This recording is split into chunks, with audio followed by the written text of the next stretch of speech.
Hey everyone, welcome to another episode of Objection Crime Chatter. We were on a bit of a little hiatus there for a second, but we are back now with some more updates on Inmate 214. And we have yours truly, DFJ, joining us today.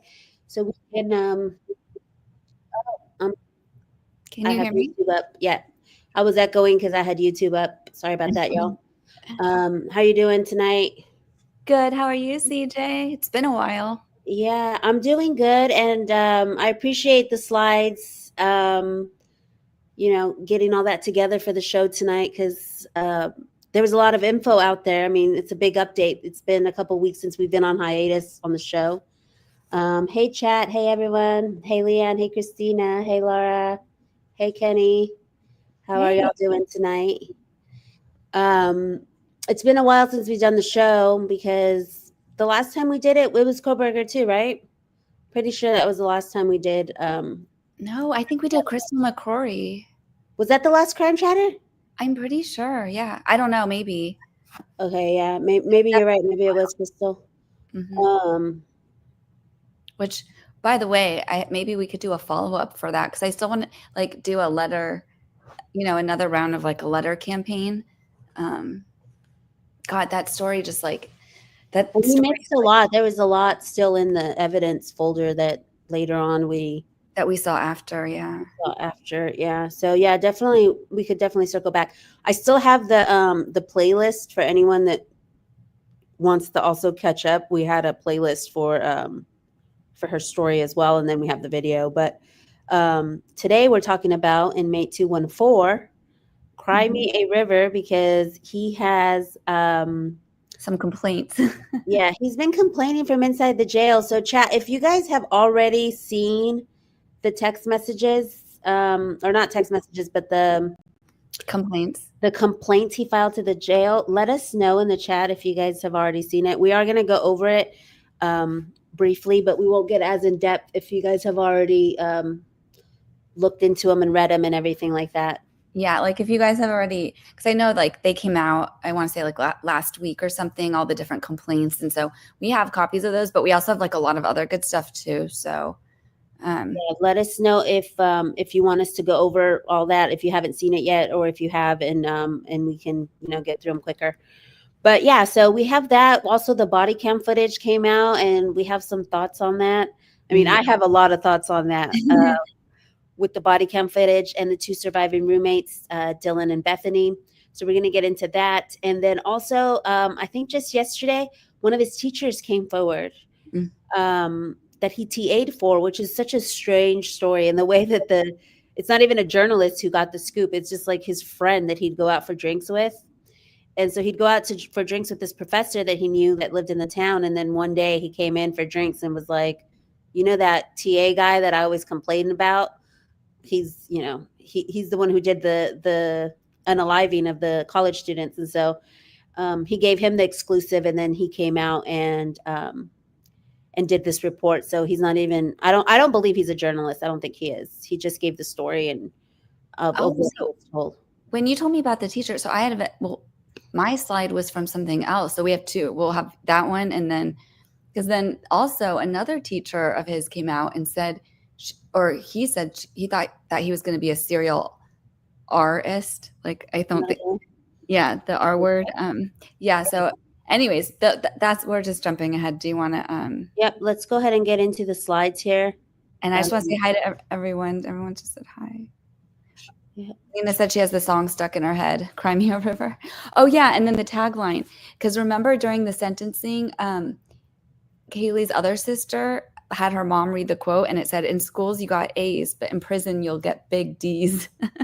And he's already complaining. I mean, and there's people who are saying that it's only going to get worse because snitches get stitches. And so the fact that he went out and said something, word's going to get around.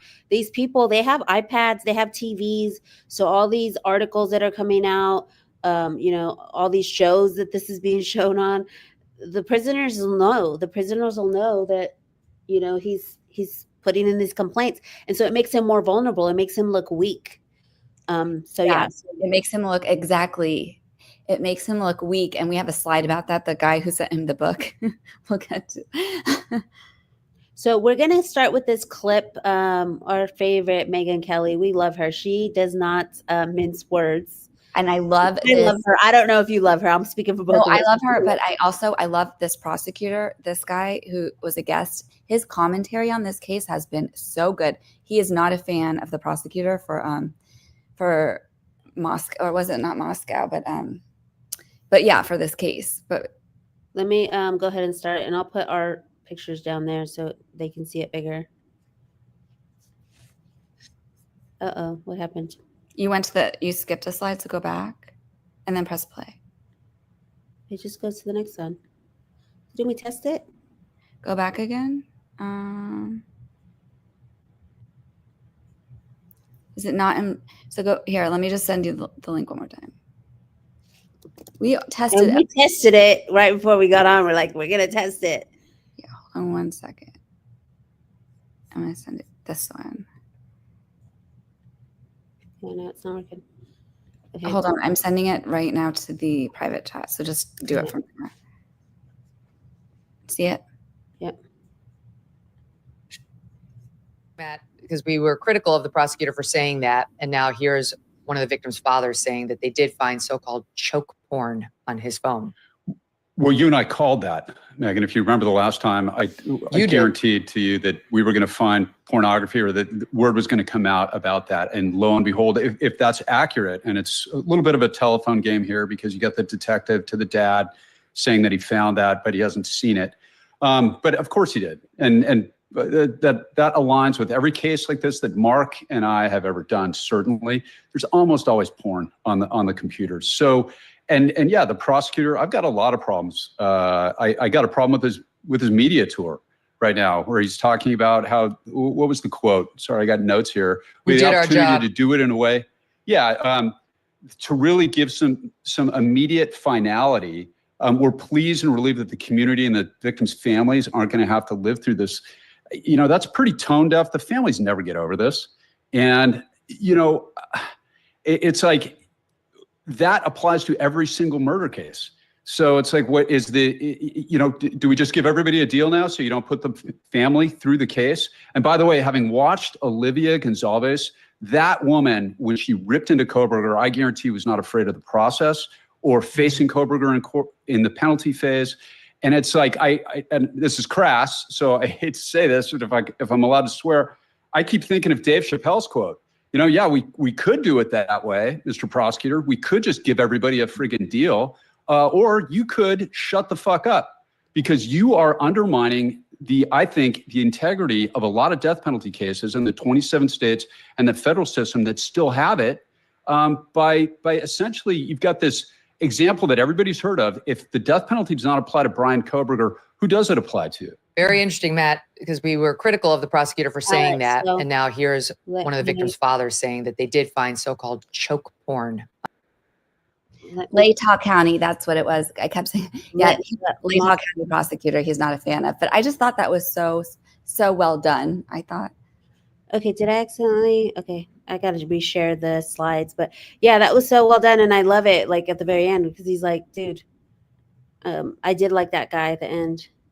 Yeah, and he's like, you know, I just thought it was well said, because he's like, you know, these families that showed up to court, they weren't scared of the process. And it's true. The Latah County DA is like just giving himself a pat on the back and saying, like, you know, we made a deal because it was so good for the family. But anyone who has followed me and you talking about the case, there was definitely a lot of things I think they were scared of for this to go to court. Like, you know, the refrigerator with all that DNA evidence going out, and just the whole process. But this was another good thing on that note. And what's her name? Anjanette Levy from Crime was a guest on the interview room. So it's like worlds colliding. And I thought this was a good point, how they were talking about just how, like, you know, with Florida, they have those sunshine laws. So we get to hear everything about cases there. Like with the Maddie Soto case, like we know, we've already seen all the records about Stephen Stearns and what like a pervert and terrible person he was.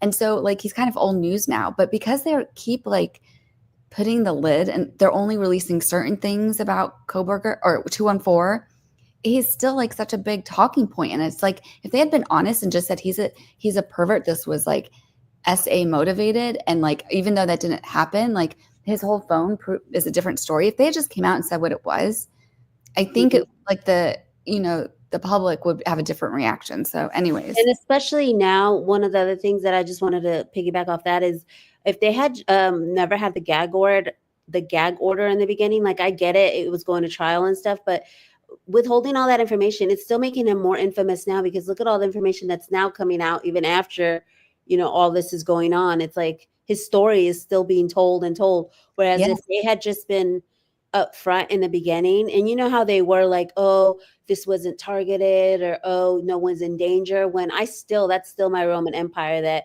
how did we know he wasn't in danger? Because they didn't know it was him until later. Yeah. So how did they know that nobody else, that he wouldn't have gone to go do it again? And the profile of like the nature behind his motivations for what he did, it's like fantasy motivated, and it's very, he idolized Ted Bundy, and he was still going to his last school. He was still going to his last school after the murders with females that he was making feel uncomfortable. Yeah, and he did this, he didn't pull it off like as well as he wanted to. So he most likely would have done this again. And they're like, oh, it's not targeted, they said it was targeted, right? Yeah, they said it was targeted and that no one was in danger. No one's in danger. And it's actually everyone was in danger. Are you crazy? It's so scary when you think about it. And I definitely recommend, if this is something you're interested in, to watch like that, this whole stream. We're just going to show a clip of it that I thought was interesting. But like, there's another interesting point too. Like you said, how he went back to school, and if he hadn't gotten in trouble and like got, disciplined and like not part of his like TA position, got his scholarship taken away. Yeah. If he hadn't though, because that department was like they were getting info and researching this case. So he would have been like in the loop for knowing what the investigation was going on for this case. Like, how bizarre and like crazy is that? Yeah, no, it's crazy. So let's go ahead and play this little piece here as we move into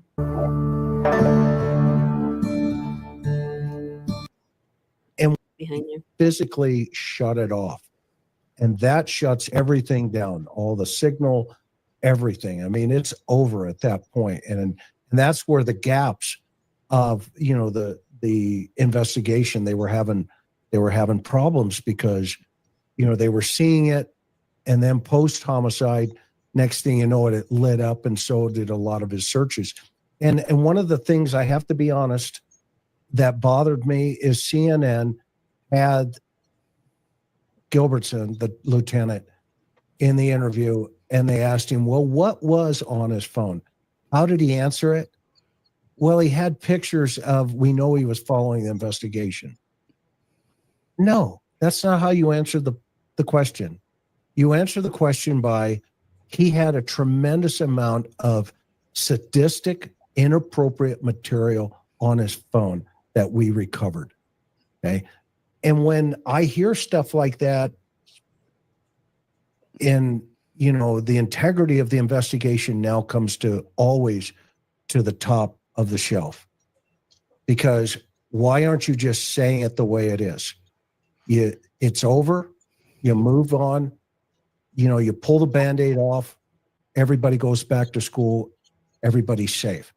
But they're now dripping these reports out, piece by piece by piece. And then, on the other side, they're like, well, we're trying to control rumors and all that. Well, that's how the rumors start. Yeah. Just give the public what they want. It's over. In the 30s, the reporter would run right up in your face and with a flash bulb and take your picture, and then lean over the dead guy and take a photograph of that. It's been going on forever. Just accept it and you move on. And if you want to hear two things that are correlating, listen to the jail phone calls from Stephen Stearns in Florida. Mommy, you haven't done anything. Mommy, you have not done anything. You understand me? Expect that in the wind in the near future. The second piece of that is the sunshine laws of Florida. Who's talking about Stefan Stearns? Just me tonight for about 2 minutes because he's a has-been. He's gone. Goodbye. Aloha. See you in the joint. Okay. It's over. If that city, that community embraces that principle, guess what? The victims, the families, and everybody can rest in peace. It's not about moving on for the community. It's about a family sitting at home reading a report that says their daughter's name, Kaylee, I'm here to help you. When a month ago, her name wasn't in that report, but today she is. That is re-victimizing the victims. It needs to be put into the public arena. The Band-Aid needs to be pulled off, and people need to move on. Why do I say that? Because I've worked 300 murders in my career, and I've sat with hundreds of families. They need closure. Make it happen. Kind of asked about the working theory. So that was pretty intense. And I mean, he looked straight at the camera there as he's saying the ending of it. He's like, make it happen. And he's correct, because we were under the impression, the public, and I know DFJ said that the media got it wrong. But now we don't know. There's so much misinformation because the reports say something else than what the media was saying. And then, DFJ says just, No, I'm here. I was just testing to see something. I didn't know I was like, is that private chat? No, you can see the chat from your chat and our chat. I know. I don't think I had made mine live, and now it's live. Yeah, no, you're live. I think Khaleesi's over there helping you with the algorithm over there. So you'll see like the little link from people in your chat, I think. But yeah, no, like we were under the impression that it was Xana, right? That Xana was the one that said, I'm here to help you, Xana. And now they're saying that it was Kaylee. You're saying it's a typo, right? Like that. No, it was. It was misreported because in the actual police report, it doesn't say. It says Kaylee. It says Kaylee in the actual police report. No. In the police report, it doesn't say a name. No, it does. It says Kaylee, I'm here to help you, from Dylan's. There's an interview that Dylan did where she says that he tells Kaylee, that he says her name, Kaylee, I'm here to help you. See, I thought that they said it was in the reports that how it came out in the media. The media got that wrong because they read the report wrong, but that I'm here to help you wasn't necessarily for Kaylee, because it sounded like he said it to Xana because it was when he ran down the stairs or whatever. But yeah, but it could have also been because Dylan thought that Kaylee was Xana, and we'll get into her testimony. So part of the reason why even we're discussing it like this, like, wait, which one was it? Is because the information was leaked out in this way. Like the documents aren't all fully there. I know for Dylan, we have 2 of the interviews, but I think there's one more missing, her grand jury testimony. Probably, I don't know if that gets put out or what, but it's, contradicting. And as it leaks out, some of it doesn't make sense. And we'll get into whether it's just, the shock and the people who write down the report, because at one point, remember, they said Kaylee was in the bottom room with Ethan, and it wasn't Kaylee, it was Xana. A lot of the police report, got a lot of the. And these were young policemen. I realized when I looked at the body cam footage, Officer Nunez was only 22 years old. Yeah, he's the same age as the girls, and like, it's just. They definitely were not prepared at all for what they saw that day. And so I think it was just kind of overwhelming. You can see him like go in and out and taking out different like piece of paper and then trying to like tell because there's so many things they have to write down. And then he was like trying to tell it back to that supervisor or chief or whoever showed up or the captain. And like, he couldn't even like find that quote about I'm here to help you. Yeah, I don't think the police department was prepared for this. No.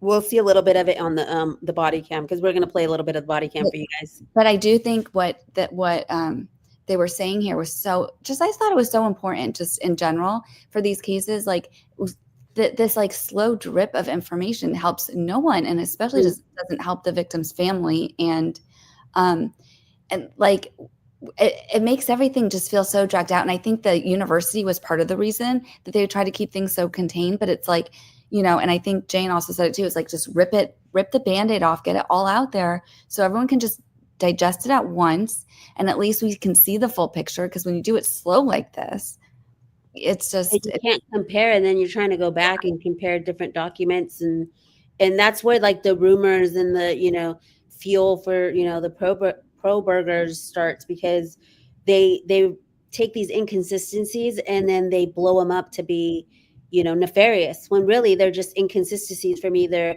bad police reporting due to the paperwork, or like in Dylan's case that, we're saying it's shock. But what I'm saying is, if we got all of it all together, all at the same time, then we could see like, okay, this is how it all happened. And to know that, I think that like it was a big failure to not say that he was like really into SA with like dead and unconscious women. Like, I think that would have been very important to let the public know, so they knew this was like a bad person. He had like he wanted to like dominate people, and when they were unconscious and couldn't consent, just like that this guy was twisted. And so he was a danger to his own family too. Like, I would be like, I don't know. I just feel like he could have been a danger to anybody. I don't think he's a danger to his family, because if you go on the stream, I really recommend you guys like watch the stream that we just played. Anjanette Levy said she thinks that the family operated like a cult, because you'll see eventually. I don't know if we're going to show it here, but I think tonight they're going to talk about it on the interview room. But he calls his parents all the time. And when like his mom doesn't answer, he asks his dad, why isn't, and he doesn't call them mom and dad. He calls them mother and father. Mother, why isn't father answering? Father, where's mother? Like, it's very Norman Bates. Like, it's very interesting. Yeah. So this is where we got the slides, for the next few slides came from this Law and Crime YouTube, and I'll link it in the description when we get done, so that you guys can go back if you guys want to go back to it. So we're getting into the part with Kohberger's complaining, and so I didn't see anybody in the chat that's already seen these, so we're just going to go ahead and read through them. Well, this one's really quick. This one was just that he said his JPay wasn't working, and then wait, did you skip the slide where it said that he has this one. It was before it. Sorry about that. Yeah, he wants to speak to the manager. So this is like literally like he's just got to jail, and I think he thinks he's at the holiday or at like the Four Seasons or something. But yeah, he's got his little shoes like all lined up. This is when he was at the medical, the Lata jail. I don't think this is in the prison. They said it was like the medical evaluation intake or something. So it was like a bigger room. And this was a leak. Someone like filmed the security footage with their phone, and then release it. Yeah, so that's going to get investigated, I'm pretty sure. But the little shoes right there, like, okay, organized. But we did find out that he had OCD, remember? Well, okay. Yes and no. Mercado breaks this down really good. He says that it's part of like the makeup of these like people who have this like guilt around like sex stuff. And like that when he obsessively washes his hands, it has to do with like association with like his guilt with his like pleasuring himself. Oh, but not everyone who's obsessed with washing their hands has his same obsession. But it goes hand in like with his makeup of all the different characteristics, and they've studied these serial killers for years and whatnot, and what they've learned of him and how he operates with his family and all these weird things. But he says it's like a direct connection, and they've seen this before. Okay, so this one, he said his JPay wasn't working. Over here, he's like, I didn't receive my lunch despite inquiring. Although I understand that that it's hectic up here, it was never communicated to me that I would be unable to receive a new bag. The next shift was not aware of this either. So not only, this is my theory, so obviously I have my little thing allegedly for entertainment purposes, but my theory is that the guards are probably in on it too. Like the inmates don't like him, and the guards probably don't like him. He murdered 4 kids in cold blood. Mhm. Yeah, of course your lunch is going to be missing. Like they're not trying to treat you all good. Like, oops. And Don't be mad.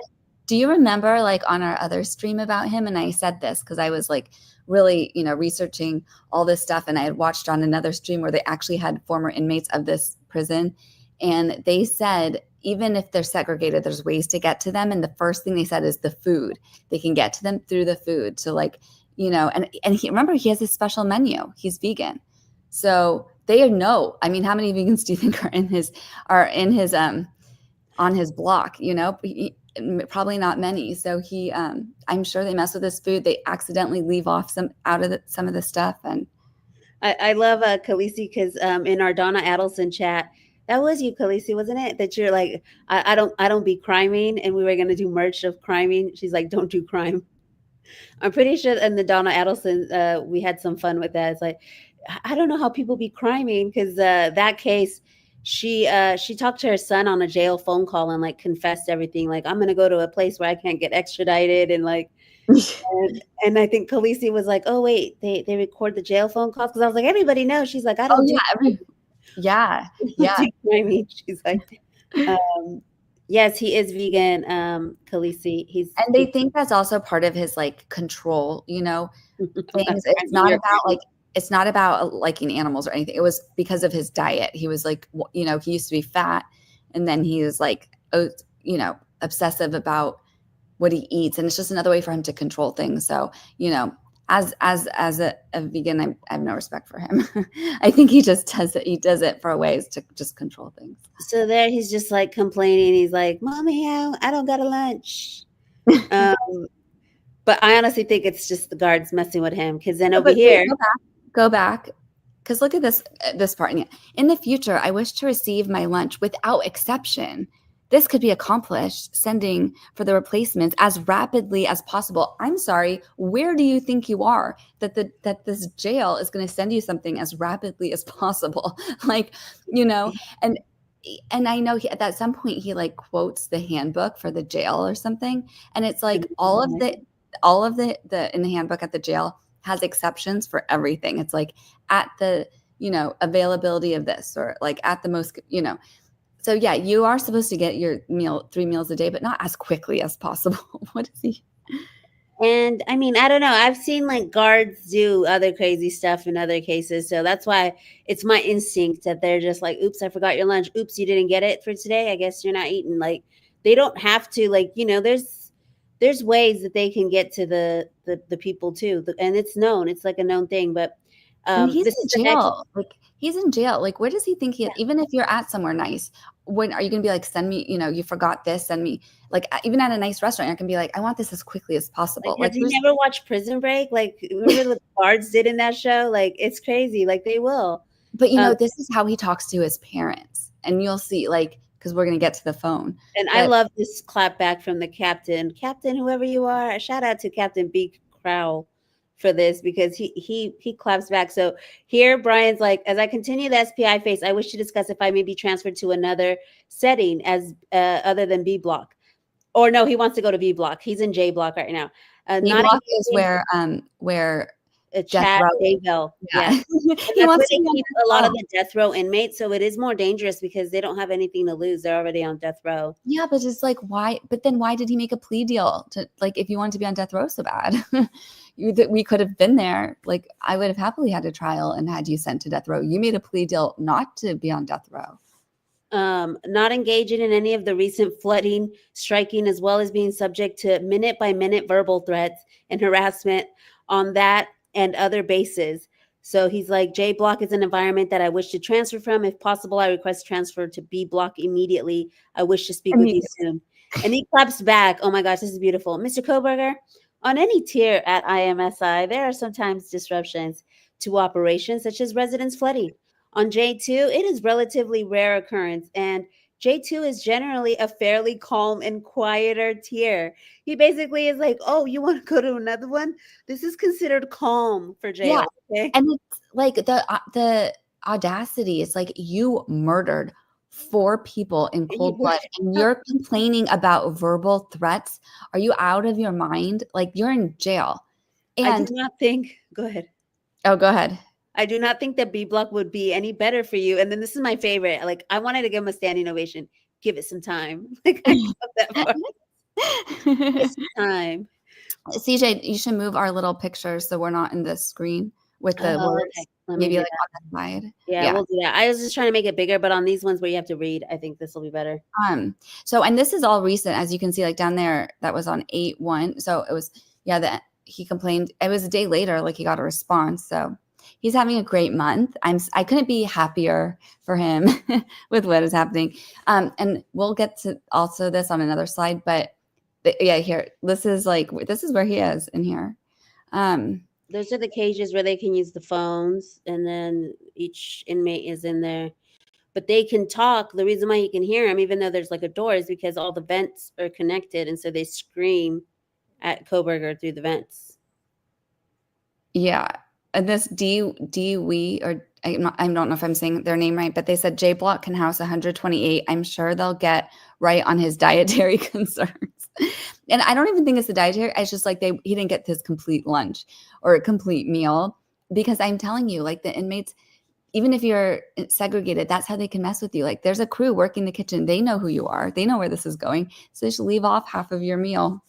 Oh, well. Yeah, full. But I think the solitary and the death row, it's like the same floor section. So they're not like quite together, but it's the same floor or section, because that's what I've been reading, is that he's in J Block is for solitary and death row inmates. So I don't know if they're Death just row is a different wing. I'm pretty sure I had read that that floor had both death row and They could solitary. have death row inmates on, but like the death row wing, the B block, whatever he wants to be moved to, is where Chad is a different wing. Oh, okay. It's not with this, because in that one, they see how right here, I don't know if you guys can see that guy sitting in the cage where he's out of his cell. For the B block one, they are all allowed to come out together. So like they actually play games and interact with each other. But here where he is on this J block, no. Everyone they're separated 23 hours a day. They can go outside. And I don't know exactly that there's separate cages. So maybe if they know some people won't kill each other, they go in the same cage. But he'll never be around any other inmates. He will always be separated. He says if they go into general pop, someone will want to make a name of him. But then because it's like a death penalty state, a lot of people said that the inmates, unless they're already on death row, that no one will go after him because they don't want to, go on death row or whatever. But like DFJ said, he probably won't be in gen pop at any time soon. No, he won't. So let's go on to the next one. I think it's his other dietary, his juice box. Yeah, there's so many memes on this, and I should have put one up because there's so many funny memes, like with the little juice boxes and stuff. I mean, people are crazy on Reddit, but I haven't seen any of those. You haven't seen the memes? I don't go on. I don't really use Reddit, so I didn't. Yeah, there's like, have you seen my? No, there's one where the stapler guy from Office Space, and it's like, have you seen my juice box instead of the stapler? I have on several occasions not received all items of food on my tray. I addressed this during service and have yet to receive any replacements. In fact, the kitchen is not even called. The policy book, this is where he's like, the policy book. Yeah, the policy book? Where does he think he is? Confirmed items are missing, which are pointed out at the time of service that they'll be replaced. I wish to, without exception, receive these replacements. Can you believe the way he's talking to these people? Like, he has no clue. He has no clue. You do not talk to the guards who have control over you like this. This is ridiculous. So he's also like burning bridges with the guards for tattling on them too. I wish for the items to be called for and items replaced when this occurs. The nutritional standard is not being upheld unless I receive my full tray. And so there was people calling him fruit cup in the Reddit chat. Well, like, okay, because a lot of it's fruit cup. So a lot of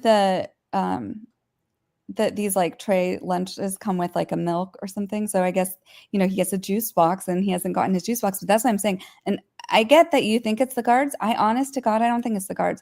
I think it's the inmates. And I'll tell you why, because, we'll get there when we get to the slide with the The guy But who I mean, does the food go through the inmates? I just feel like why? Because the inmates whoever work the gives them the kitchen. food, it could be the dang lunch lady. Like, I ain't giving you this on a tray. No, You ordered it's 4 not a kids. lunch lady. It's the inmates work the Oh, the inmates work the cafeteria. Yeah. Okay. Yeah.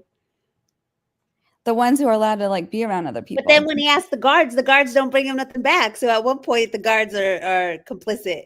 Well, because the guard is I'm not going to go to saying. the kitchen. The guard has to stay there. You think because it's not an emergency. The guard, like they said, they're dealing with the flooding. They're making sure these prisoners don't actually like kill each other or flood anything or escape or do anything like contraband or anything. Making Yeah, sure the they stay inmates alive, are don't kill themselves or they have a real job to do instead of being like, oh, okay, 214 didn't get his juice box.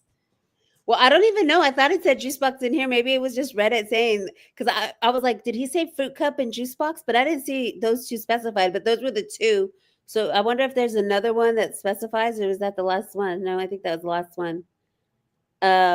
Okay, so this is another summary incident. This is where he snitches out the other inmates.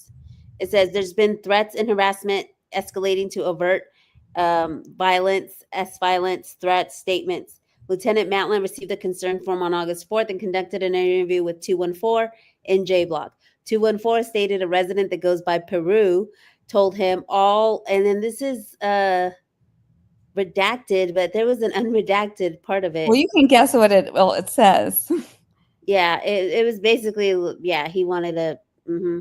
Kohberger also stated an unknown resident from Tier 1 of J Block said the only we'll be eating is Kohbergers.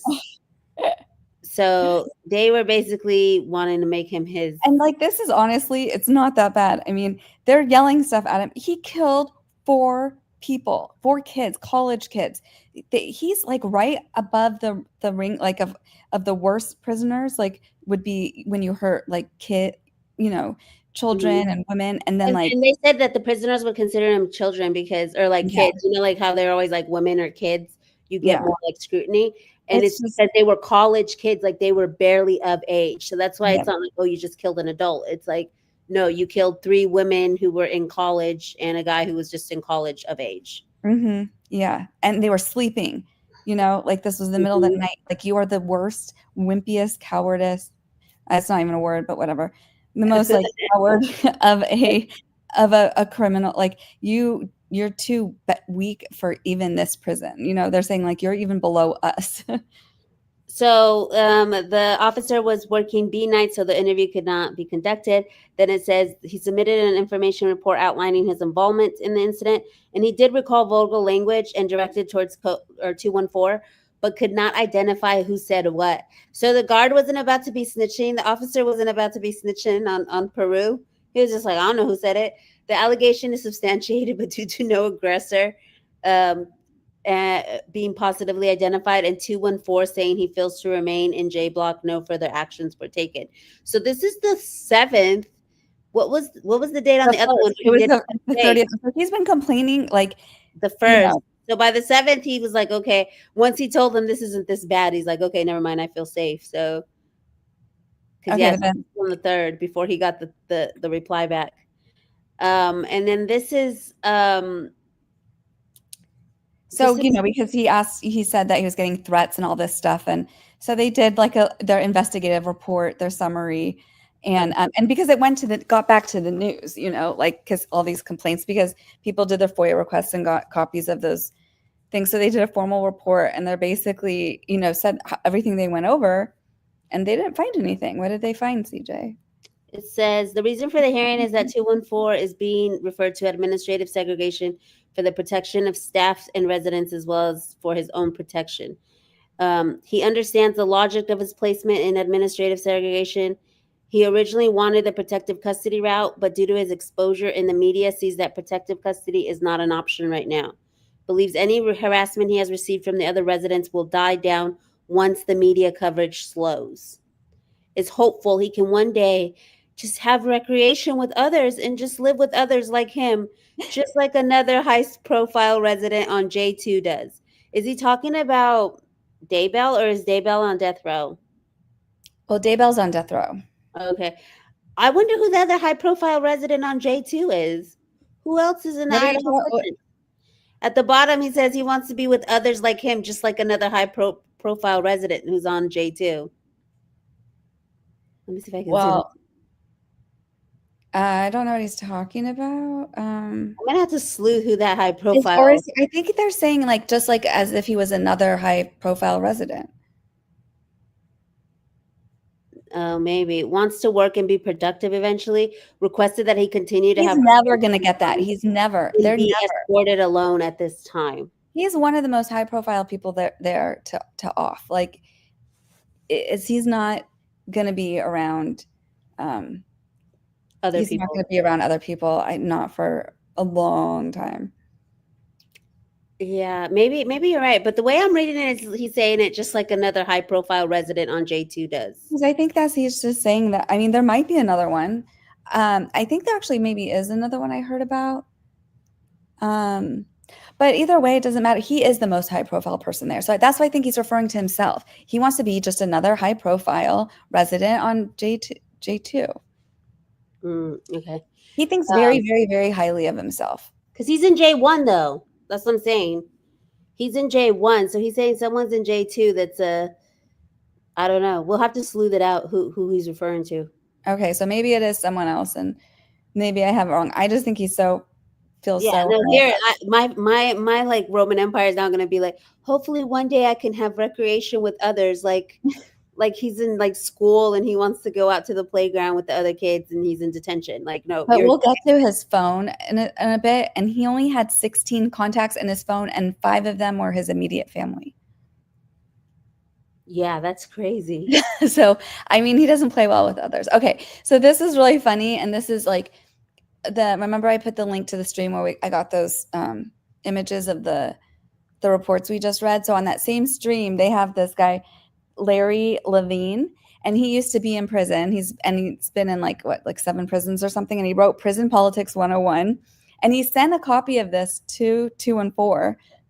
And so he was like, they had him interview on that stream, and he's like, yeah, he's like, he obviously didn't read my book. If he read my book, I told him exactly how to deal with these situations, and what he's doing is the exact opposite of what he should be doing. And then he said, he's like, I can guarantee you, he's like, they have shifts in there.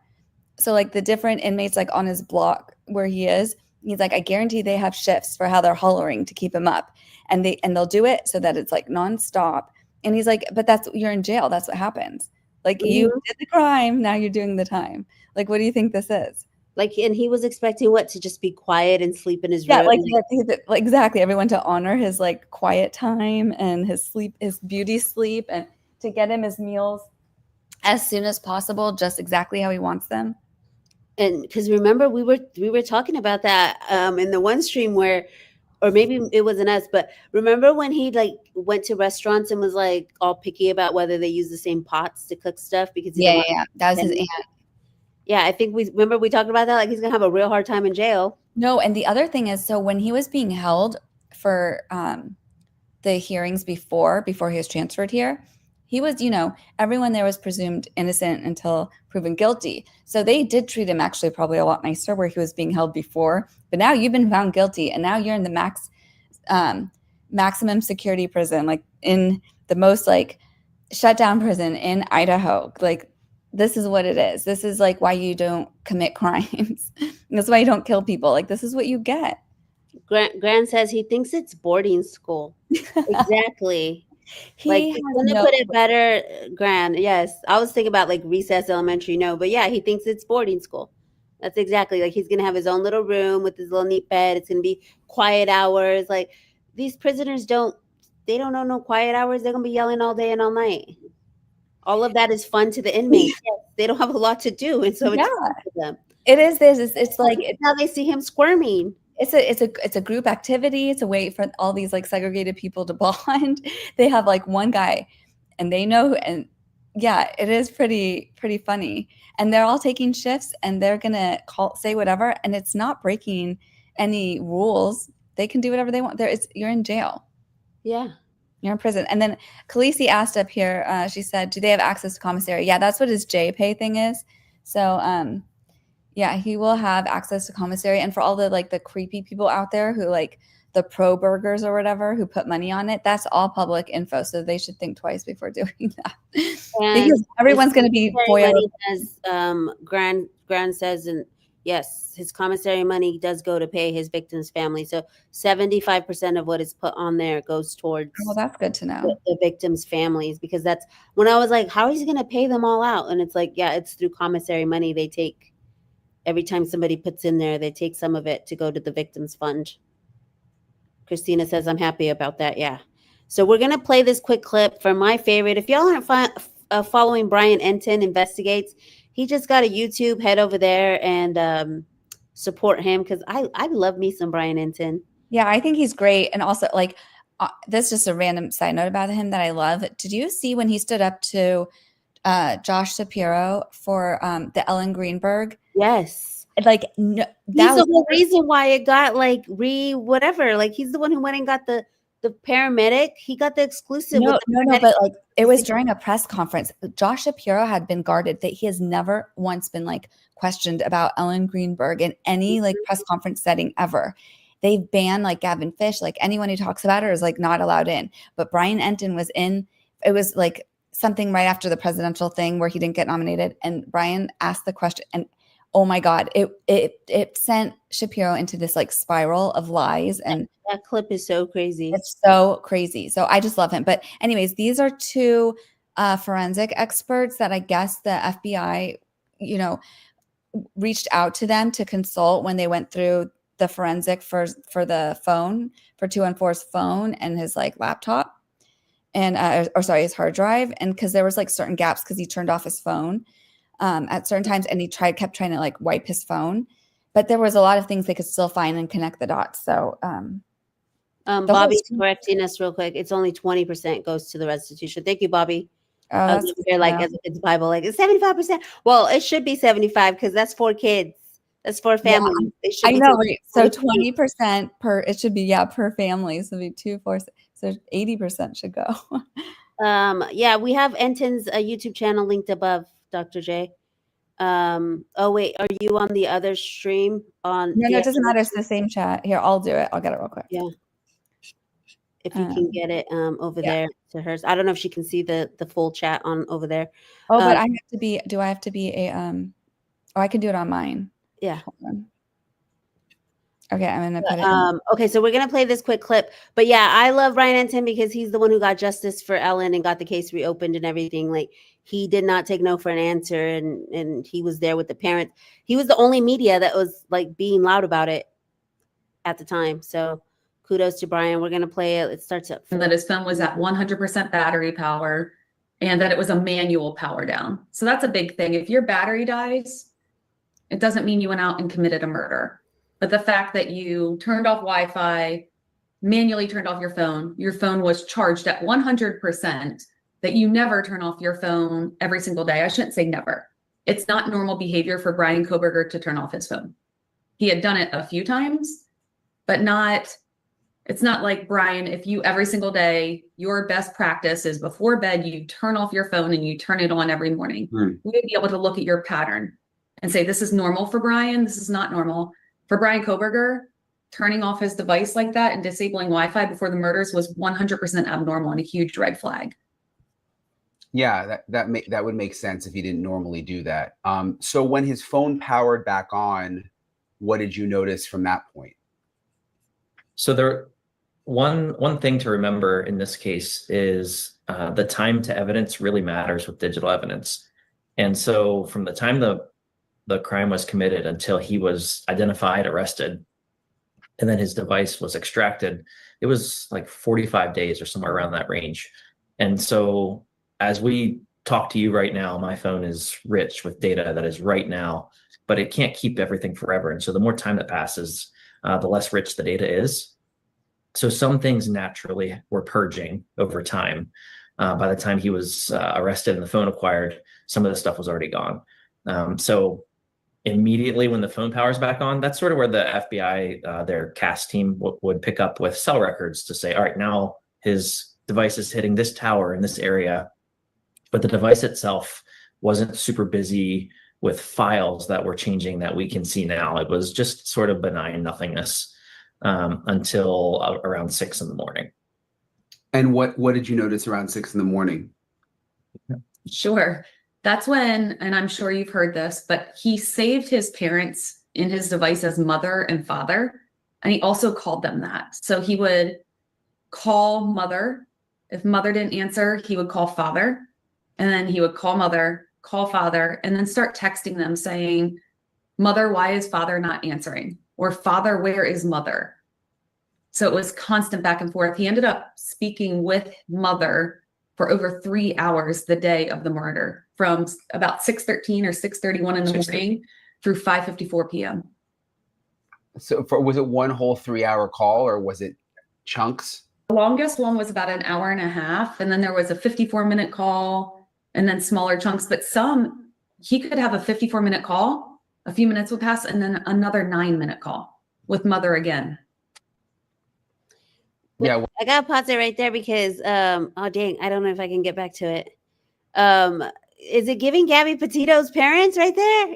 Wait, go to the you mix. Hold up. I think you're on the Wait, wrong is it slide. getting- sorry, I switched slides. My bad.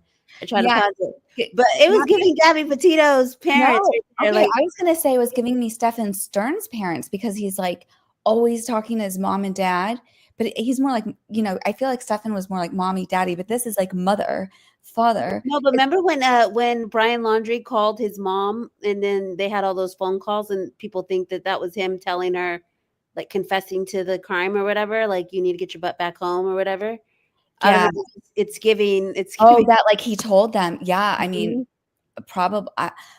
Honestly, there is something really weird about this family. Like he talked to his parents all the time, texted them all the time. I mean, he was a lot to handle, and like he was so high maintenance. Like literally, if his mom didn't answer his phone, he's asking his dad where his mom is, and it's not like a one-time thing. You know, it's not like it was an emergency or something. It's just like when he wants their attention, he wants it right now, and then he wants to know why you're not giving to him. And they like, you know, just keep like enabling this behavior. It's so Keep strange. telling her because it's just like so many like little tiny calls. And that his phone was at 100% Question, we'll get Oh, there. it was already there. for 3. If your battery dies, Hold on. And so from the time or that's when, and I'm sure you've heard this, but he saved a minute call with mother again. Yeah, when you keep referring to her as mother, it just sounds so weird. Like, I mean, I guess people do that, but I just call my, mom, dad for my parents. And like the fact that he would refer to them, to each other as mother and father, I don't know. I guess that just strikes me as kind of strange. Brian, I've been doing this 23 years. I have never seen anything like that in my life.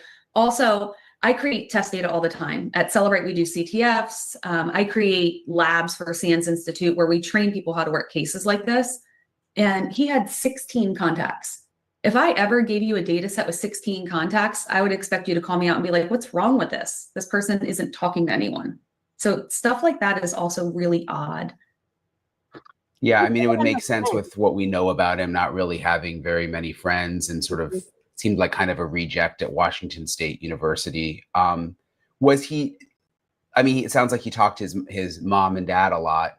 Were there anyone else that he would call, like that you could see regularly? Not consistently. There were a few calls here and there, like in the months before the crimes, but especially like around the time of the crime and forward, it was almost exclusively communication with his parents. Did he talk to them every day? Yes, like a lot. Morning and night, as early as 5 a.m. his time. Every single day, pretty much? He talked to them every day, from what we can see. Interesting. And I mean, I think I know the answer to this question, but there's no way to know what they were talking about, right? Based on the data that you guys can get from the phone.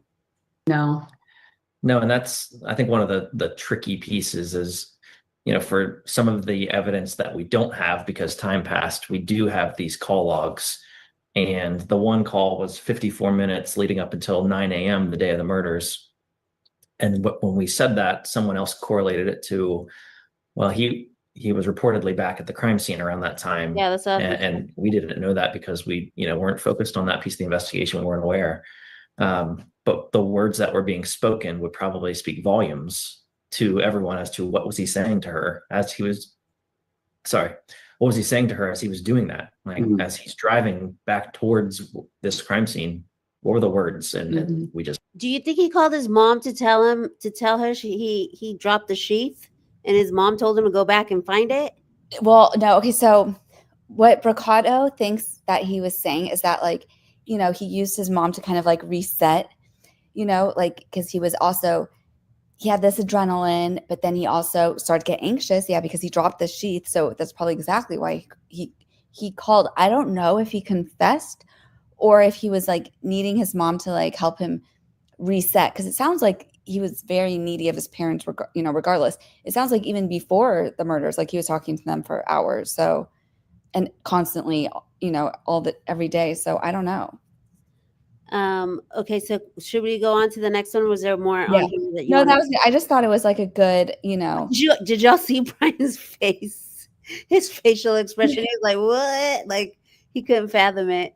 Well, and I just think that, like, because if, you know, I know that you weren't following Maddie Soto really anymore because you don't do kids, but all the phone calls were like released. Yeah, I did hear that was before I left Steven Stern, because honestly, I was knee deep in Steven Stern's when Blake Lively hit. That was when all the Steven Stern stuff was like at its height. I was in Madeline Soto true crime, and then Blake Lively hit, and I was like, oh yay, I don't got to do a true crime now. Like, this is better for me than to be in that. But I did hear the calls with his parents. So when you hear the calls, you know, because he does kind of like admit, you know, or he like kind of admitted it, but he said it was like Jen, and like it was so weird. But I do see I feel like we're gonna get calls. Obviously, this guy is gonna have calls with his parents, and they're gonna be recorded, and they're gonna come out, and just be prepared. I think it's gonna be like that. Dr. J said something cool. She said the mother and father titles are 2 and 4. It's his way of attempts to create a more intellectual facade. It's pathetic. Yeah, and I wonder if do you think like he always called them? There's a theory that, and that's the little. Remember, I told you I was working on that little mini series. I was tying it to Norman Bates, because the Celebrite lady gave an interview saying that it was like very like his relationship with his mother, and like how they text and how often he communicated with her was giving like Norman Bates vibes. And she said that in an interview. So I was like, ooh, what? Yeah, you know, no, I said the same thing, because like, I mean, I watched what was it, the Bates Hotel? What was the show called with well, anyways, I watched that show, and it did give me those same vibes. The way he's Bates like, Hotel? Mother. Was it just called Bates Hotel? Yeah. So he's like, mother, Yeah. and like it just very. But little did I know that Blake's stuff would be wilder than Steven Stern's. Nah, the Steven Stern stuff started to get real sick to your stomach. Like it started to get real bad, and especially when there was like 4 or 5 people in that house that like had not, like, I don't know if the roommates had knowledge. That's, you know. I don't think they. I don't know. I think the mom. I think the little girl was in there in that room. I think the mom did for sure. I think so. But there was a lot of people in the parents. His parents kind of knew too that like she only had that little room, like she didn't have her own room, and then he was sleeping in the same bed. It got crazy there for a second. But yeah, totally Bates Motel vibes, she says. Yeah. Jen belongs in prison. She sure does. If y'all ever get a chance to see the interviews with her when they go in there. Do you want to know what's crazy about that one too? Is like there was that tip line you can call. And the guy who saw Stephen Stearns pulled over called that tip line, and they were like, okay, well, you can like, you know, that's not enough information. So if you can go back there and like find the exact spot and then call back. And they kept making this guy who was just trying to call to give the tip, and he was right, but they made him do so much work. And then he like went back and went to the spot and took a picture, and they're like, okay, well, you need to go like report that to the local police. And then he went to like the local police, and they're like, oh, we're doing training here today. You need to actually go to this station. I mean, they made this guy who like, did you hear this whole story? Yeah. I had a whole side quest on it, but it was just crazy. I mean, Steven Stearns is another guy who's he pled guilty too, right when the trial was going to go. Yeah. And he unalived his I guess daughter. It wasn't really his daughter. They weren't married, but his girlfriend's daughter basically unalived her after he had done some crazy things with her. So, and he acts like this. He acts like 2 and 4 with his parents. Like he's like, oh, mom, I didn't get enough candies. You didn't send me enough of the this kinds of candy. I can have this kind. And I mean, I don't just understand how parents can support, like, God forbid that I would ever be in a situation like that. But I'm just saying, I don't understand how the parents can support and call to the jails. Like, I feel like I'd be a parent if I had a kid. I mean, God forbid, like I said, that would ever do that. But I feel like I'd be the parent who'd like disown the kid. Like, I don't know. Maybe it's just like once you're a parent, you can't do that. You'd have to be there for your kid. But because they just keep all normal. Same thing with Donna Adelson and Charlie Adelson. She was just like, hey, like, it's like, okay, he was just complicit in murdering somebody. and then Dr. J, another good question. She said, has 214 officially been diagnosed? And that's like CJ's Roman Empire, because they're not going to share that one. They're just so picky about what they'll share with us. And so they're not going to share his. Yeah, that's my Roman Empire when they don't share. They said that right when the plea deal went through, they came out and they're like, we will not share any medical diagnosis. And then what was the thing that, what's his name in the interview room? Not Chris, but it was the other guy. What was his name? Gary Mercado? No, not Gary. It was the guy that does the cold case or whatever. Remember, he was Billy Little. Or Billy Little. Yeah, Billy Little was the one who said that they do like a whole intake of like information, and that in there it's not like it's separate than the physical exam and the mental exam. This is like a background of like how he grew up and all this stuff. So it's like a whole file to like kind of like go into his psyche. Because when you're on death row, and they're not getting, you need it to. Or sorry, death penalty case. Yeah, you have to get the whole mitigating factors. Well, so they says that's still your child. Okay, well maybe I just maybe. But yeah, they do a whole like mitigation report for any death penalty case to try to like, just anything they could find. So they do like a whole extensive everything that's ever happened in his background as a kid, and even like, someone like tripped him at school or he was put on timeout. I mean, everything's in there. And this one, they're not sharing. It's under seal, and his medical is under seal too. Yeah. And so this is the kind of stuff that he was searching on his phone. Allegedly, Ted Bundy, non-consensual P-word, corn, in the weeks before and after he did it. It was words such as forced, passed out, drugged, or sleeping. And so this is Chris from the interview room's Roman Empire, because he says, how could these cops go on record and press conferences and interviews and say that it wasn't SA related, that it was just him wanting to, delete these people? Like, no, literally forced, passed out, drugged. We believe, at least, I don't know, me and DFJ, that he got caught as he was trying to, do something by Kaylee. Yeah. And that's why Kaylee was so badly beat up. And that's their theory for how the sheath got left there, because they think he like had unbuckled his belt and the sheath like fell off the belt, and then he got distracted and interrupted. And so that's what kind of like he got in a frenzy and then just like, killed everyone, left the sheath, didn't even remember, and then flew out of there. And then one of the roommates saw him, whatever. And the rest is history. Yeah. So this is the search warrant there to the right of everything they got. It was, his Dropbox photographs. Well, and even the search warrant, they redacted these are the public files, and they redacted that whole part. We think was more of like the essay stuff, and even like he tried to delete so much stuff off his phone, but doesn't delete everything. Like what your auto searches, a lot of those things still saved. So they could just put in any letter, and then things would come up of things that he has searched. It was really interesting. Yeah, that's how they got those keywords. Mm-hmm. And so now we're getting to the body cam as we wrap up here. So I'm going to play a little bit of this body cam. This is 50 minutes long, y'all. It's on Long Crimes Network. It is pretty intense. It literally gives a play-by-play from the moment that the cop is driving there. Let me play it. Go ahead. Can we also tell him, so just like random things just to notice, if you want to notice anything, like notice that she's not wearing shoes. Okay. This is outside in November 11th, I believe, or something like that. Yeah. Right? Yeah. November 13th in Idaho. And they have no shoes on. And yeah, you can go ahead. So I'm just gonna play a little bit of like Kaylee went upstairs and she screamed because someone from the room she ran downstairs. Okay, why does it keep going back when I pause it? Because I want to be able to pause it. Sorry about that, y'all. Hold on.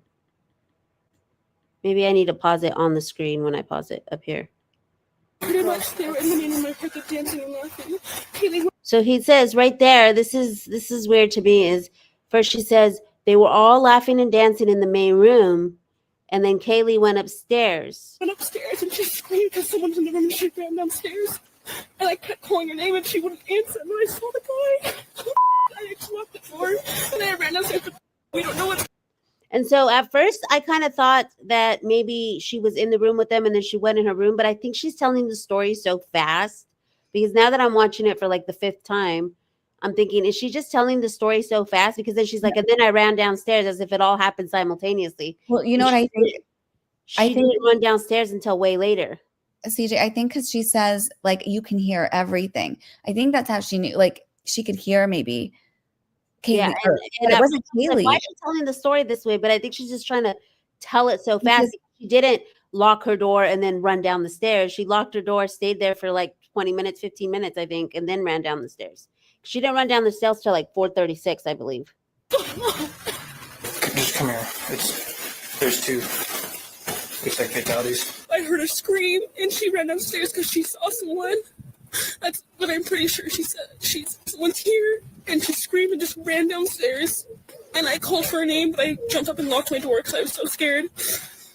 And then I heard someone in the bathroom, and I heard her crying, and I heard some guy say that you're gonna be okay, I'm gonna help you. And I kept calling her name, but she wasn't answering.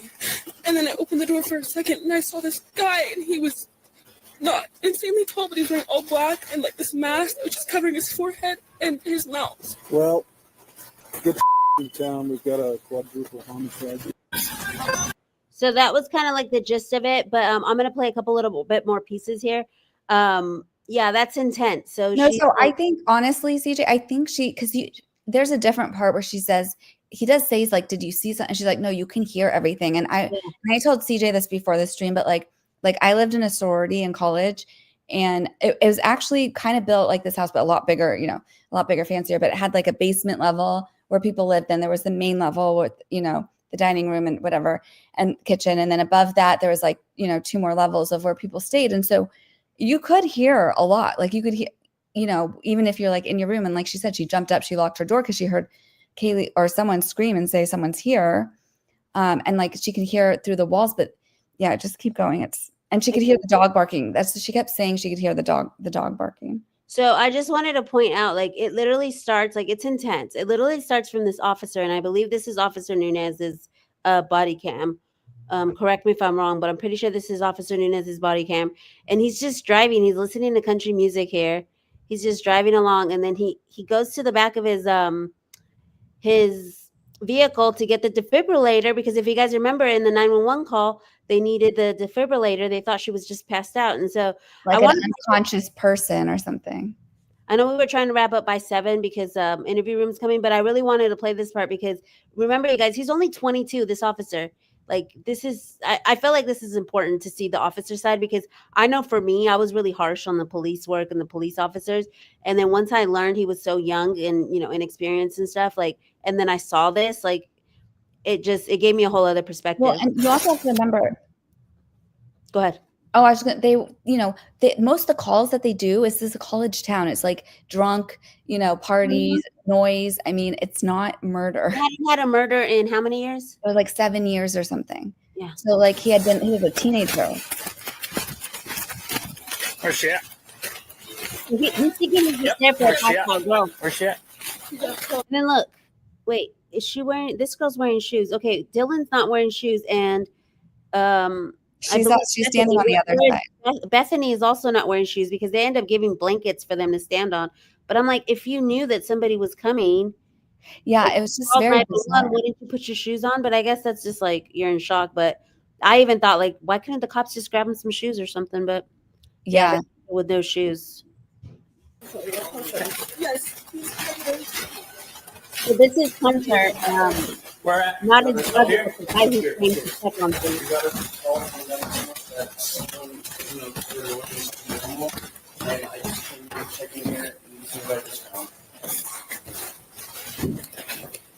And I checked this user's rear, and I didn't check him yet, but I'm 13. And a lot of this is redacted and blacked out so that like you don't see anything. And it's like, because he thought it was an unconscious person, because I'm like, you know, people who like do murder cases are probably like screaming right now that like all of the, you know, none of this is blocked off yet. And, you know, all these people have been in and out of this house and that guy's going back in. And yeah. Because they have no idea at this point that it's. So this is where they're about to clear the house because they just think like, okay, they've seen someone passed out and at least he knows that the Xana and Ethan are basically unalive. But at this point, they don't know if the suspect is in here. They have to clear the house. So this is them clearing the house right here. Everyone. The guns are gone. Please start it. We're on third floor. Going up. So they go to the left here. It's Haley's room. This is Haley's room. And by that time, the other couple has gone up another one. This is Inmate going over there. With the head.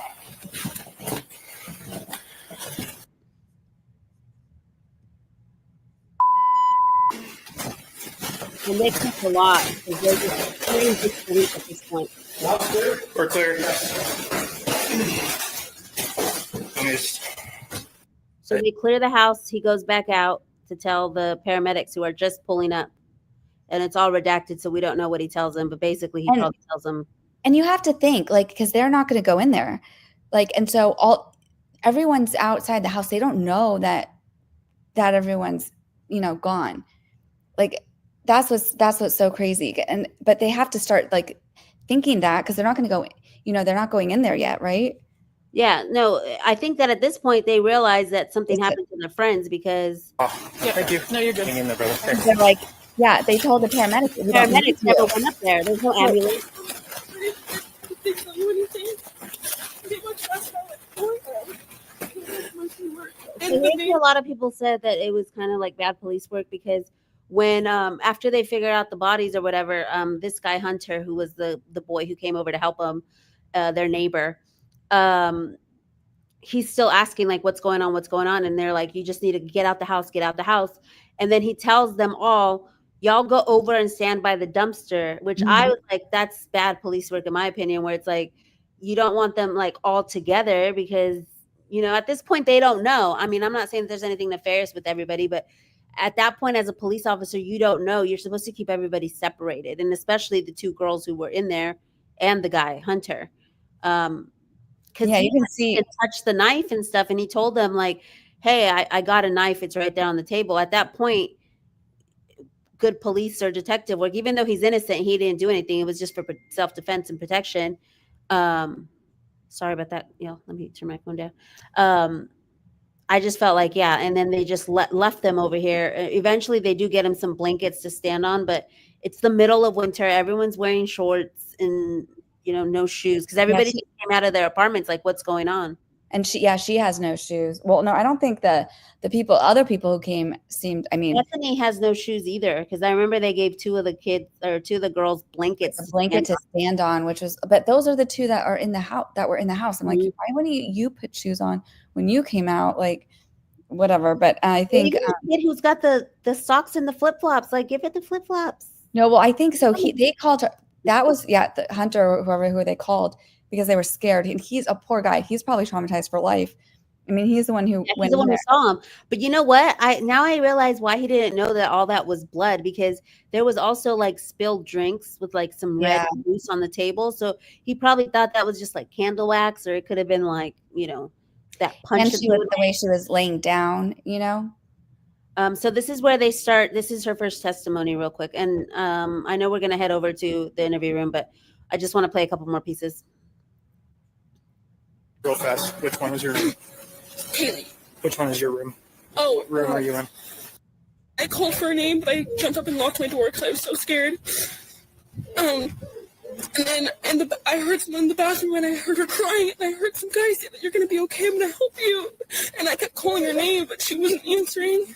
And then I opened the door for a second and I saw this guy and he was not insanely tall, but he was wearing all black and like this mask, which is covering his forehead and his mouth. And I locked the door and I called and I didn't know what to do. This is at 4 a.m., yes. Okay.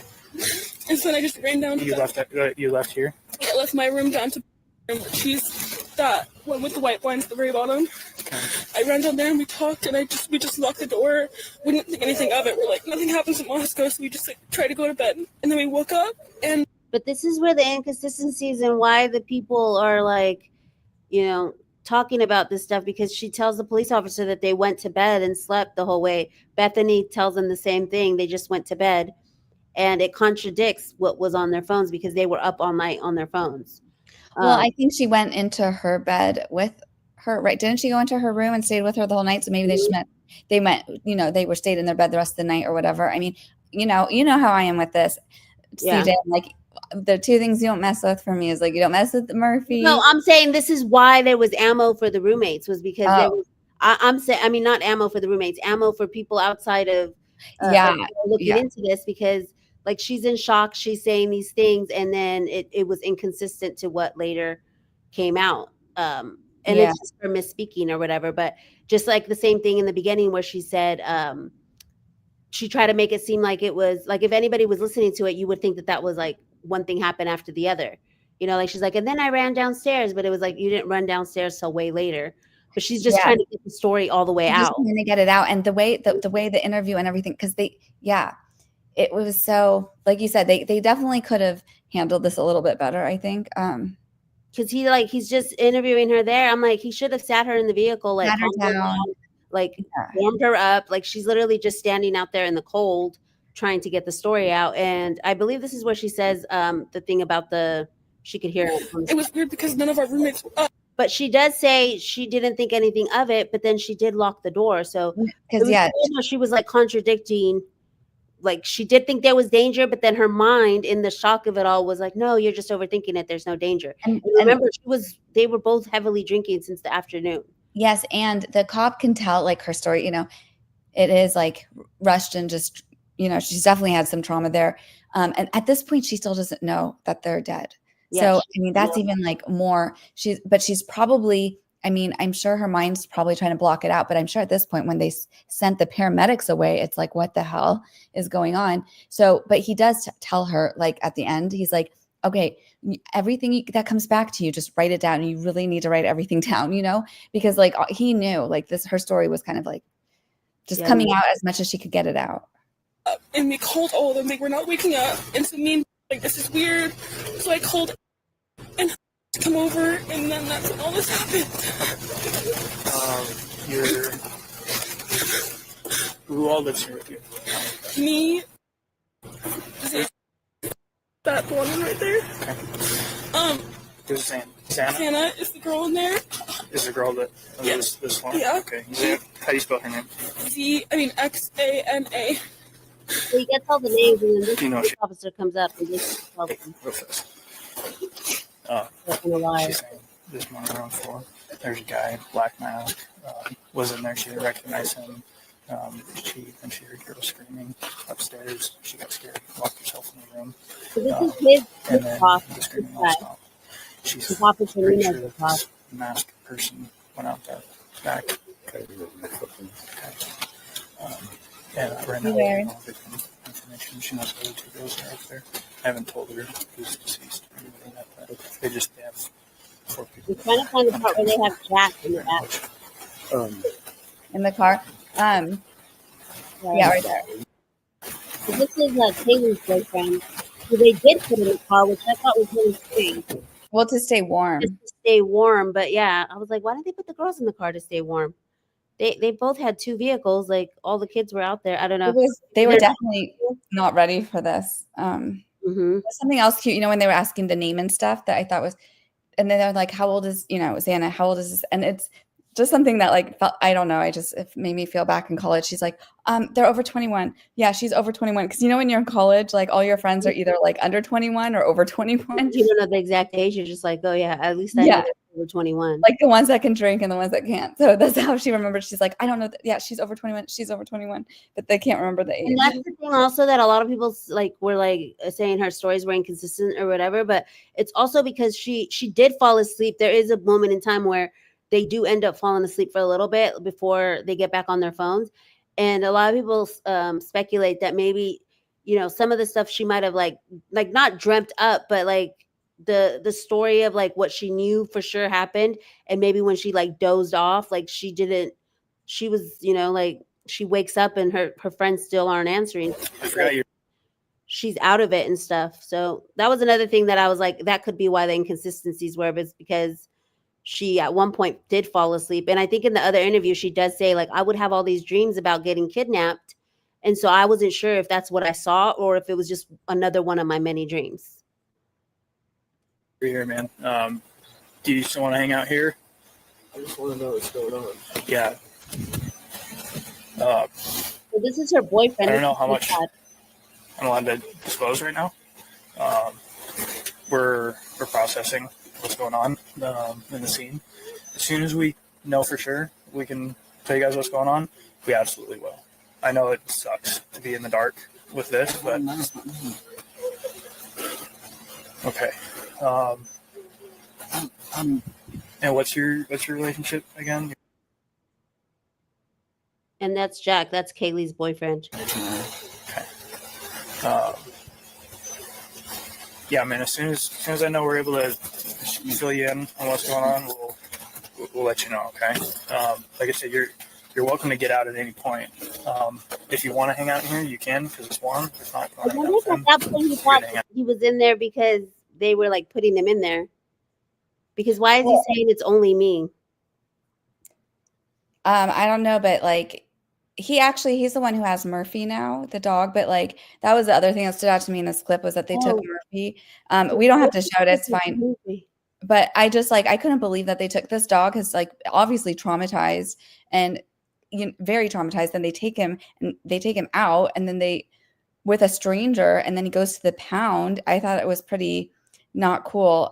Someone here says it sounds like you're victim blaming. Oh, I have been. Oh, that I'm sounding like I'm victim blaming. Well, that's what one of the comments says. But CJ knows like I'm always like I don't talk about like no, the dog. not at all. I'm saying that this is what gives fuel to the people who are like the inconsistencies in the stories. Because the way that all the information came out, like if they had just put everything out there, all out there, exactly, then people could see that like they wouldn't had to come up with all these stupid conspiracy theories. Because like, and you know, no one I thought was better than Steve Gonzalez, like Kaylee's dad, who he was one of the first ones to say like, do not blame the roommates. They are victims too.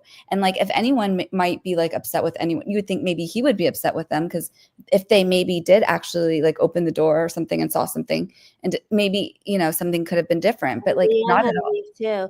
Yeah. I was like, so into like trying to wrap up that I missed all the comments. So Leanne was just here supporting us. So thank you. They might've found the missing baby. The one the parents said the baby got kidnapped. Wait, what? You know the Emmanuel kid? Yeah, they found him? I don't know. I haven't seen. I mean, I've been watching this. Okay, but no, I'm not trying to victimizing them. I'm just saying this is where the inconsistencies in the stories were that people are talking about because there is chatter of the inconsistencies and stuff, and I'm just trying to give kind of like, you know, another perspective as to why it could be. She did say that she would have nightmares about somebody coming to kidnap her, like a man in black specifically. So that could be why she wasn't sure if she saw what she really saw when she went down there. Because I know that in the text messages, even Bethany tells her Xana was wearing all black. Like, I don't think you saw that. And I've said from the beginning that I think it was disservice to everyone, to everyone not to put everything out there because then people did come up with these conspiracy theories like with the roommates. And they went through trauma that day. Everything was, you know, they are the victims here. And so, this was just an interesting body cam if you just wanted to see everything. Should we go to the next one?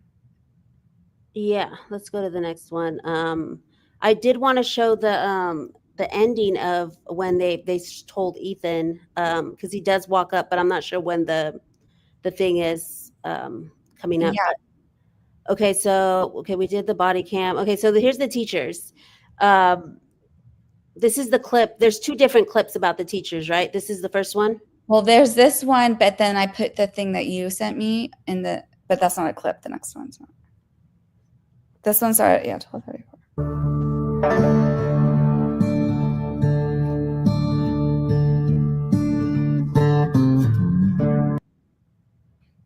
And Jeanette, and by the way, feel free to jump in with any questions that come to your mind as we flow through this, because I know that, if there may be things moving in there. So let's go with this idea of, so I only have one report to date so far, and that is this one from ISP, where it talks about an interview that they did with some folks at the universities.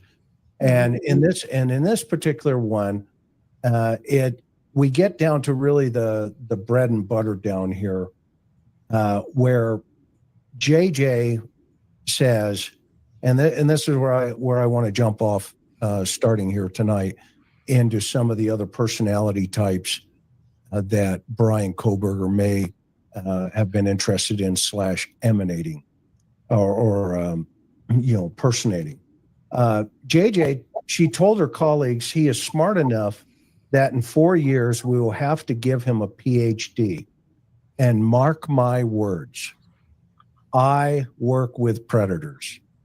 If we give him a PhD, that's the guy that in many years, when he is a professor, we will hear his harassing, stalking, and sexually abusing I thought it would be his students at whatever university he ended at. That is a huge red flag. You think? That was obviously put into the environment pretty early in the investigation. So that was what one of the teachers said, was that he was he was going to end up being like a serial killer. Like a predator. They definitely predator. thought he was going to be like an SA type predator. Like that they'd be hearing about it. And so this is the one I was talking about with this small town guy who would just go out and have drinks with this older man here, who ended up being one of the professors that Brian Kohberger was TAing for. And so in this article, and I'll link the Reddit so you guys can read it closer or whatever. But he basically goes on to say that when he became a student of his, he would purposely try to mock him, not mock him. He would purposely try to bug him by talking to him about random stuff, knowing that he had to get home. It was almost like torture or something.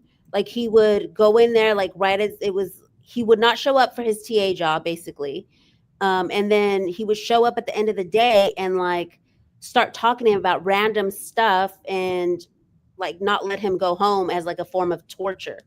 And then he called him, as he says, I quickly realized this was a technique where he felt like he was in control of me as long as he was wasting my time. So how sadistic is that? He would just start to talk about stupid, immature things just to waste his time. Then he says that at one point he followed him out to his car and his wife was there, and he'd never seen his wife recoil against someone. And when he went up to the car, she recoiled in the car, because that's how weird he looked. Yeah, she felt it. I mean, and he is creepy like that, and he thinks he's the smartest one in the room, and and he would call it his terrier routine, because it was like a terrier yapping at him. And so, yeah, then he goes on to describe that when he got the phone call from everybody saying this, your student, your TA guy, because he basically would complain. So when this guy was oh, remember the guy that I used to complain about all the time that was following me and that was super annoying, it ended up being the guy who unalived everybody. But yeah, it goes into detail on how the police showed up on the 30th. They went into the basement, and as they were trying to figure out, there's a picture of everybody on this bulletin board, and they were who could be down there? Him and the custodian are looking at the pictures of everybody who's got their offices in the basement, and then right away they both turned and looked at each other and were oh, it's Kohberger or 214. So yeah, so this is crazy, because now this is the third teacher that's come out and said that something was off about him. So part of me is just should these people have said more back then? I mean, but there was nothing criminal going on with him, I guess. He did get removed from his TA position, and he had a whole fit about that. But and part of it was making some of the females uncomfortable. And he yelled at someone, I think, was one of the other things. And so they were like, okay. Let me move this comment because I didn't come back to the comments. My bad, y'all. I didn't curate comments very well. I got stuck into the body cam and then never came back to the comments. But yeah. Well, I was going to say he had lost his TA position, and then he was trying to like fight to get it back. And it was like, well, now I'm going to, I need it for like whatever. I guess you get like some sort like the money or like some kind of comment. I don't know. But he was saying all these things why he needed his TA position back. But so they did take action, at least to like discipline action for some of the behaviors. But if there was that many red flags, I mean, there's only so much you can do if you have to like have people report it and do something. Okay, so it says we removed students for less. I can't believe how much was documented and he was still enrolled. Yeah, that is the stuff that was documented. I mean, he did get like, was he? Yeah, he was still enrolled, but he was definitely removed from the TA position. But you actually have to have like people report the stuff. So the last final slide before that is, or the last slide is us sending you. Does anybody have any final thoughts before we head out? Well, we're going to send you guys over to the interview room that just started about 15 minutes ago. Y'all can get on 2 times speed and catch up over there because they're going to do a show on the complaints and any other lingering questions, and they're specialists, so they'll be able to talk about it more professionally over there. Yeah, and they got some of the records like from the school that some of the other people haven't gotten yet because they were like on top of that for sure.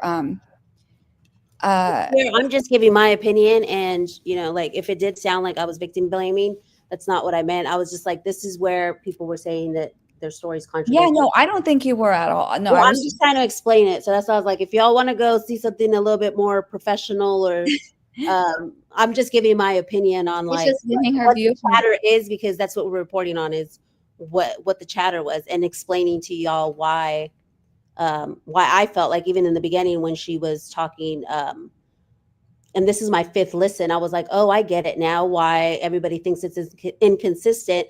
But what she really is trying to do is just get the story all the way out.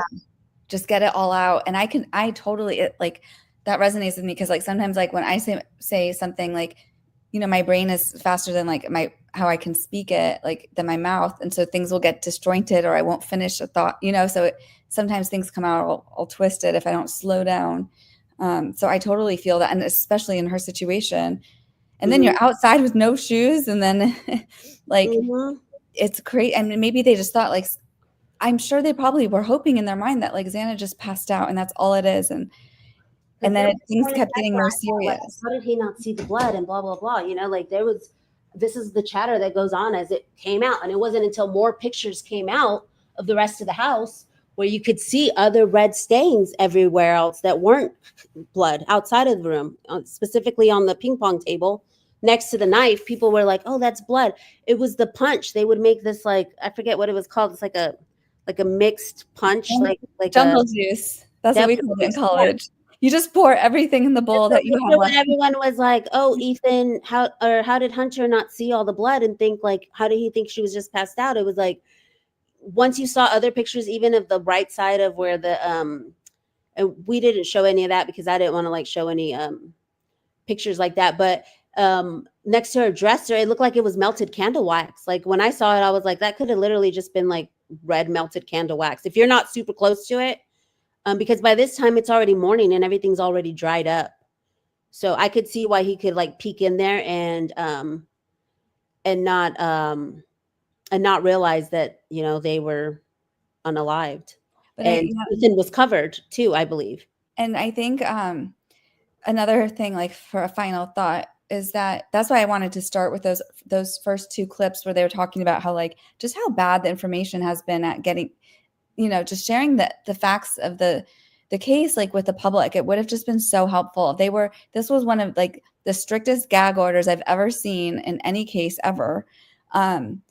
And it would have just helped. It would have helped everyone, I think. It would have helped the victims and their families, and just to get all the information so we can all deal with it at one time and see the big picture. Because we keep getting like little things here and there. And I know CJ and I, we thought like our last stream on 214 was going to be the last stream. And then it was like, Mhm. because that was supposed to be the Hopefully this is document the that- last one. I'm like, I don't want to talk about 214 no more, but it Yeah. really did give us perspective on the girls and how it all went down. Mhm. I still was talking crap about the police officers, but then I was like, oh, poor Officer Nunez. But, you know, there's always like Monday morning quarterbacking that goes on in true crime. And that's just a part of true crime. But because I was like, why did he separate? And then I see more kids coming up the stairs and I'm like, are they letting more kids over there to that group?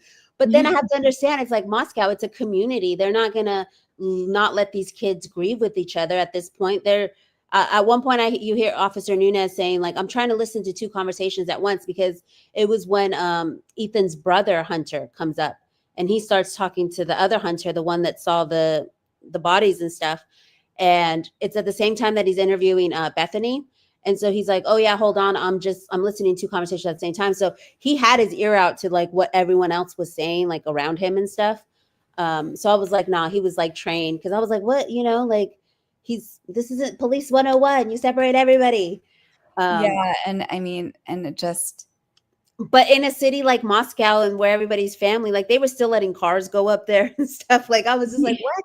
He did stop one car and asked where they were going. But it was definitely a you know, a shocker, and just everything all around, just a tragedy all around. But in the end, they caught the bad guy. Like 214 is apparently getting tortured with people like yelling things at him. I mean, oh, no worries, Ranch. No worries. Ranch is saying, I'm sorry, you explained it well. Yeah, I probably was like not clarifying, so no worries about it. Yeah, that's why I love like with streaming with CJ, because she gets it. Like we're a good balance, and you know I'm like, I know not to mess with them or Murphy, because Jake goes at me, but because there was a point where I was like, do you think 214 befriended Murphy? And she's like, no way. Murphy would never go up to yeah, we're very that theory's gone. That theory's we're gone. very protective like of the victims. But CJ, you know, she's the voice of the people, and she does her sleuthing. And I mean, well, Reddit was hyped up with it. Even the subreddit that's normally not pro-burgered, there were people asking questions, and then there was people like, you know, that were answering those questions by saying like, y'all, because I had forgotten about the and that's why all this stuff needs to be released at the same time. I had forgotten about the fact that she had bad dreams about like somebody grabbing her, kidnapping her. That was in one of like the very first drops that got put into evidence in one of her interviews. So then somebody pointed that out, and then it's like, okay, well now I can see why she wouldn't think anything of it, because if she had dreams like that and she had been drinking, she might have thought like, did I imagine that? Like, did that actually happen? Am I overreacting? And when people are like, oh, why didn't they call the police or whatever? It's like, what if it was nothing and then they called the police and then the police showed up and their roommates were mad or something? Someone else earlier on in the stream, and I feel so bad, I forget, it was Gron said something like that, where was it taboo for them to have called the police because, you know, they're a party house, maybe they didn't know exactly what was going on. So if they had called the police, like, would it, you know, it was just, they didn't know what to do, and everyone was traumatized. But at least now, you know, at the end of the day, the bad guy was caught. Okay, we got 214, and he is having the time of his life on. By the way, I looked it up during the stream, CJ. He is on J2. Chad Daybell? No. Brian. 214 is on J2. So he was why did the thing say J1? Was it J2? Maybe it looked like it too, or someone wrote something wrong. But I literally looked it up right now, and he's on J2. So she's gonna go back and look. Yeah, we'll figure that out. But I do think if we do another one on 214, we'll probably have the phone. I bet we're gonna get phone calls with his parents soon, and those will be really interesting. Mother and father and I thought, you're right. Maybe it was his oh yeah, no, it is J2. Look, on J2, I think it was his dang chicken scratch handwriting. Yeah, J Block up there. Maybe that's what you got it. So he is the one. That's why I told you he's so into himself. He's the high profile person on J2. Okay. So I guess that's our show. Let's meet up over on the interview room. These are the victims. This is who, you know, really matters and who we should really be talking about. I'll link it at the bottom if you guys want to go and check out their sites. And I know that, you know, it's not like fundraising every time, but I do like to point out, you know, there's Ethan Smiles, you have the Maddie K Foundation, and I believe that's for all three girls, right? That foundation is for all three of them. I think it's like K&M Foundation. It's one of them that's for all three of them, and then Ethan Smile. And Olivia, and as Olivia says, you know, do something kind. Stand up, do something that like fun and stand up to bullies. Stand up to bullies for Kaylee. Do something spontaneous for Xana. What was Maddie's was kind, right? Do something like do something kind, do something spontaneous, stand up to bullies, and you know, smile like Ethan. Smile like Ethan. Go out and smile like Ethan, and just that's how you just keep. Or I always say, like, go give someone flowers, because you know they got the tulip stuff or whatever. Give someone flowers over from the Ethan Smile Foundation. You could buy seeds for like, I think it's like $6 or something. Well, basically, you know, just to keep them all alive, and yeah, it really sucks for them, and so I honestly hope that you know, 214 doesn't have it that easy, because it is jail. And that was one of the things the Gonzalez family was worried about, was that he was going to be in there breezing through. And, you know, they don't have to worry about that, because they don't have to worry about that. He's already filed a bunch of complaints, and now he's going to get it even worse. I remember Steve Gonzalez was like, he's going to be like on vacation, chilling, like with his iPad. And no. Well, that's what he thinks, but he's not getting his things immediately, and he's not getting sleep. And this is going to be a very interesting wake-up call. So that's our 214. All right, y'all, have a great night, and we'll see you over at the interview room. Thanks for stopping by. We appreciate y'all's support. Thank you to the mods. Thank you to the mods. Like and the subscribe if you haven't, and go over to DFJ's channel. If you're on my channel, go over to DFJ's and subscribe over there. Thank you, Laura and Christina, because they also ended up being mods of mine. Thank you. Oh, they were doing double duty. Yay. Thank you. Well, I had no one on mine, but they were just, you know, they're awesome. But Dr. J was over on yours. Dr. J was over there, and I think Joy was over there, and Kenny was on her computer and on her phone. Oh my God, that's so nice. The little link over here, so you can tell who's on yours and who's on this one. It's got like a little streamer link. Well, anyways, thanks to the awesome mods, because they're just awesome. Yeah, awesome mods. And we will see you guys tomorrow morning. We are going to be covering celebrity house horrors in the morning. And so we're going to be covering the Katy Perry. She's going to court on Tuesday, or she's getting deposed on Tuesday and going to trial on Thursday for damages. She's already won. Basically, they ruled in her favor. And so now it's just the damages, and we'll get into that, as well as some other cases with what's going on with celebrities and realty. And obviously Blake, because we don't know what's going to come. Oh, yeah, we have to do the Blake. And like, I mean, I had these videos, but my Van Sham video got taken down. That was the whole reason why CJ was letting me dual stream, so I can try to get my channel, you know, a little bit, get it some traction, so like I won't get another strike or whatever. But yeah, thank you so much. Everyone's so sweet. Like, everyone was on both. Oh, I didn't know that. Thank you. That's so nice. Let's try and get her to 500 followers, because that's when you can live stream, right, on your own. Is that right? Yeah, that'd be so cool. Yeah. So we'll keep, you know, featuring her as guests on some of our shows.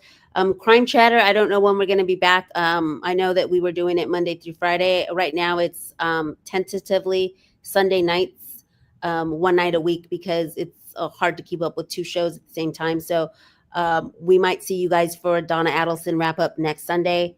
And yeah, we'll see you guys in the morning. Appreciate y'all. Take care. Bye.